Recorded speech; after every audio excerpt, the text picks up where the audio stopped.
Hello and welcome to another part in this mini series I've been doing, going over my indie film.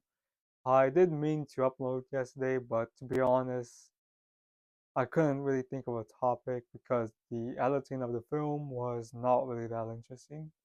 I could give you a summary if you are dying to know. Editing was incredibly annoying and dull.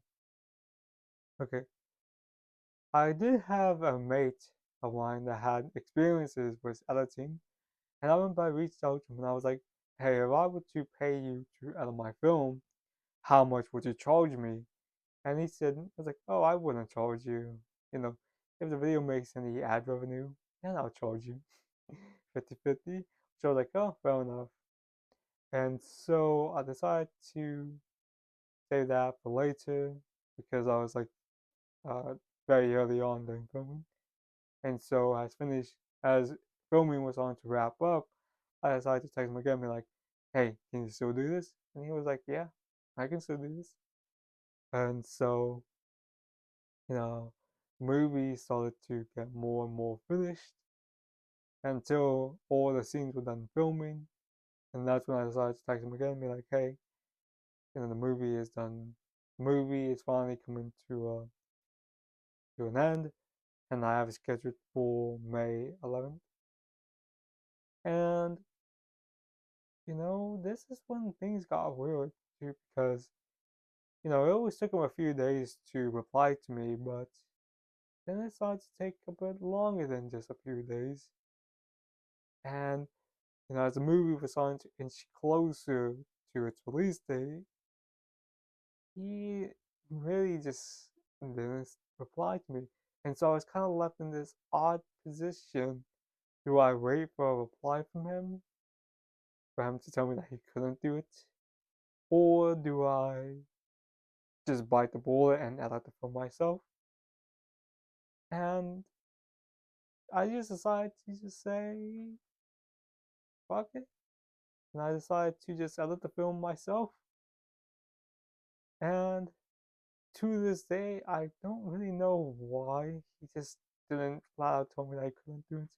Because, if someone told me they couldn't do something or they don't want to do something, I wouldn't force anyone to do anything. I do understand them. I know that he was busy with school at the time, but even then, a reply would have been, well, a reply would have been nice because, instead of wasting that time thinking that he's so interested, I could have just edit the film. Because what happened was, I believe that I only had like 2 weeks to edit that film, and I have very little experience with editing. So I just wish she would have been honest with me. That way I had time to prep. But water on the bridge.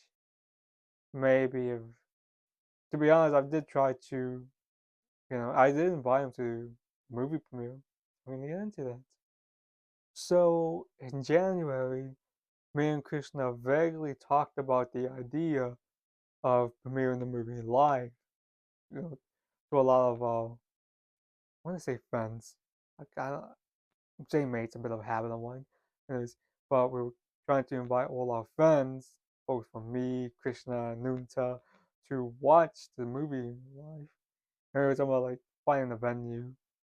And then when we finally finished the movie, and when I finally finished editing the movie, I just wanted to be done with this film. And so I was just like, you know what?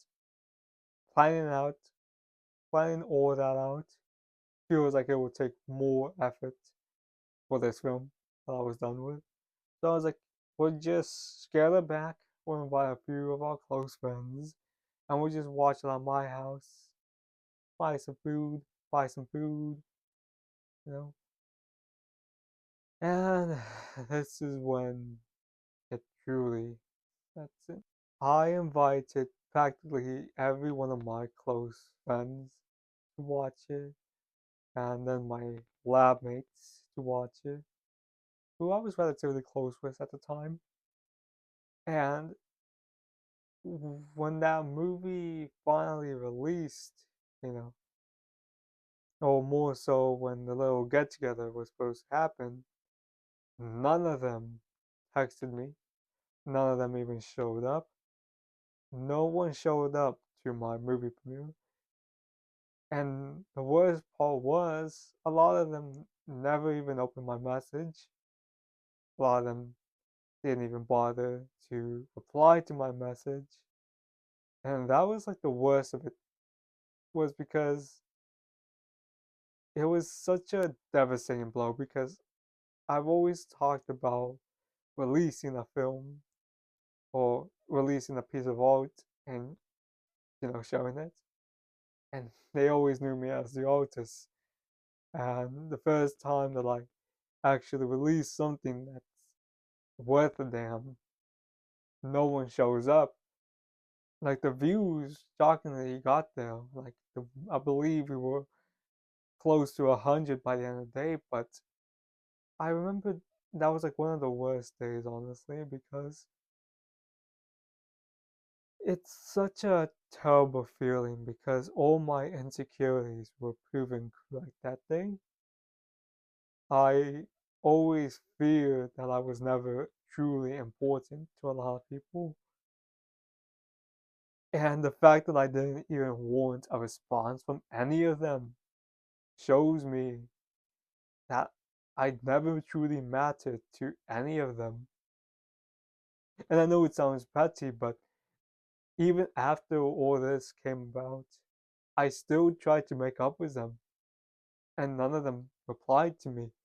I just made the effort to mend our relationships, but none of them put in the effort. And I remember that day, I just remember just cursing myself out. I told myself that it was a stupid idea, that I could be more than who I was, that I could actually matter to anyone, that I could be important to someone. And it was, like, genuinely speaking, one of the worst days of my life. And I tried everything to just, I tried everything to distract myself from that feeling. I baked cinnamon rolls my first time, but nothing could push away that feeling of unimportance. So that feeling felt the worst out of all of it, unimportance, because it was something that I struggled with while filming the movie. I felt so unimportant towards anyone else besides my cast. And, I felt so unimportant to my family. I felt so unimportant to one of my closest friends because they didn't even bother with me anymore. They just ignored me. And that person also stings the most because I kissed that person and they just ignored me so much. And it's just like, it's horrible. And the fact that that feel was practically confirmed on the movie premiere was one of the worst feelings. I still applaud Krishna though. I do remember he texted me saying we're still doing the hangout. I remember I told him like, nah, we're not doing that.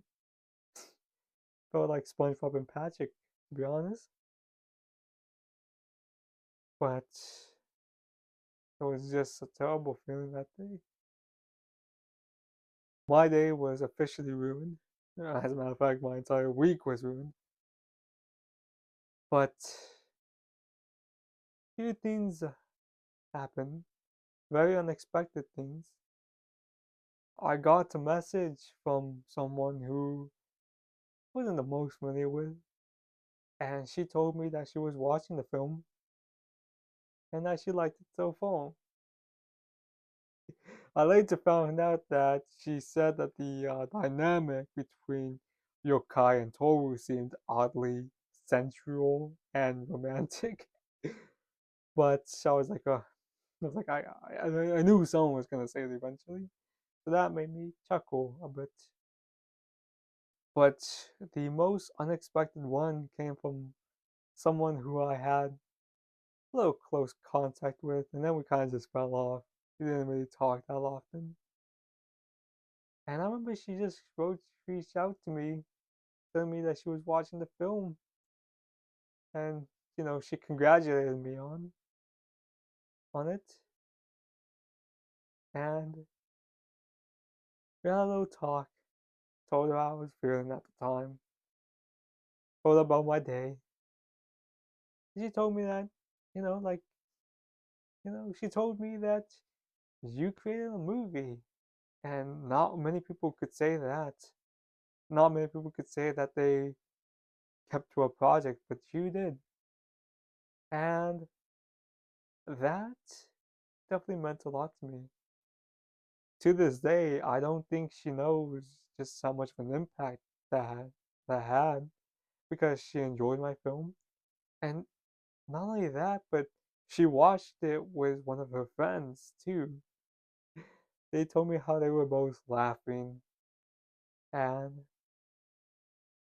it just reminded me that maybe it wasn't a fruitless effort, but still, the pain could not go away, and the pain could not go away, and I believe it probably tainted the way I view the movie. I mean, granted, I don't think I was ever going to like the movie, because I remember watching it, I was not that big of a fan of it. But that's probably just because I'm watching my own film. I'm not sure how other people feel like. I know the movie isn't that good. I'm just gonna point that out. I know it isn't, but it's it's not from a lack of effort. I'll just say that. I didn't know how to feel afterwards. I was heartbroken. I felt hurt. At the same time, one person did enjoy it and didn't think it was a fruitless effort. And I knew that I had to work on uh, binding chains next month. But honestly, the wind was kind of taking on my soul. So I remember it took until I remember June was the last time I made any test animation for binding chains, and we didn't see anything come about it till September. And now, 1 year later, I've moved on point. From that point, I don't think I'll ever be important to many people, if ever. But we have a chance to grow. Perhaps I still can be more. This message is not very uplifting. Um, to anyone who's trying to get advice, I am not the best person to seek advice from, especially when it comes to the personal aspect. Not a good person. Sure, you could probably find someone else. It wasn't a fruitless endeavor, that movie. It showed me a lot about myself. Showed me that it is something that I want to pursue. Art. I think one thing that a lot of people never understood about me, it's not just about live action. It's about telling a story. That's always been my thing. And no matter which medium it is, if I have a story to tell, I'm going to do it. And that's kind of why I decided that I wanted to tell Binding Chains animated, because I think it had more potential animated than any sort of live action film ever could. And honestly, what kept me going through it all was just my own motto. I can try. I may not be the best at everything. I may not even be good at something, but I can try. I can try. It's so simple, but it's one that keeps me going. And I hate trying sometimes, to be honest. I wish I could just take it all easy, not have to try. But I think I'd rather do that than to live knowing that I'm just doing everything the easy way, never pushing myself. And quite frankly, that is nothing to me. What kind of story is it if the main character just conquers his conflicts with the most easy, non-trying thing ever? Not much of a story, is it? And, well, honestly, what more could I want than to tell a story? Well, this one was a mix of emotions. Because that day was filled with a lot of heartbreak, but also, you know, glimmers of hope. And that's about it. Like, subscribe, check out my old channel, and goodbye.